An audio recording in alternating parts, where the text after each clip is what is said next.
So Sheehan, what are you seeing on the ground there? Yeah, so Reception Center has opened or is opening here in Thunder Bay. They're still putting the final details on everything, getting it all ready to go. So you might be able to see behind me here, there's some food, there's water, there's diapers. On the other side here is where you would be registering to go in.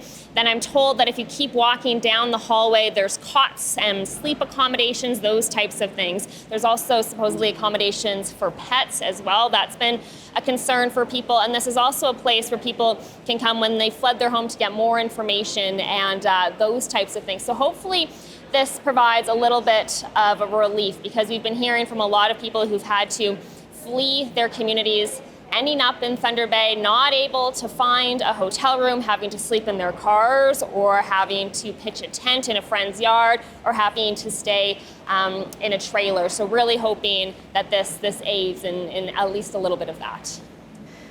Sheehan, you were also with us talking about the Premier who is in Thunder Bay, and he gave us an update on where things stand as far as he's concerned. What stood out for you from that? Yeah, so he started at the airport. He was meeting with first responders there. Then he gave a press conference. From the press conference, he came here. He did a little bit of a tour of the evacuation center, and now he's going out into the community to kind of make rounds out there. We're not sure exactly who he's meeting with today, but that's kind of sort of the chain of where he's expected to be. In terms of the press conference, a little bit of background, there's been quite a bit of criticism about the handling of this whole fire situation here in Ontario. A big one coming from some communities who say they feel like they were left in the dark, like they didn't have any support, like they were forced to make decisions on their own. Now, the Premier did address that today, essentially saying they're doing everything that they can. Ontario's Minister of Natural Resources says they're stretched thin, but they're providing support. We did have a chance to speak with one chief just outside of this evacuation center a little bit earlier. He says that comes too late. In his situation, they had to make the call themselves to leave in the night. They ended up in Thunder Bay. They didn't know where to go. Says this idea that they're doing everything they can really doesn't cut it.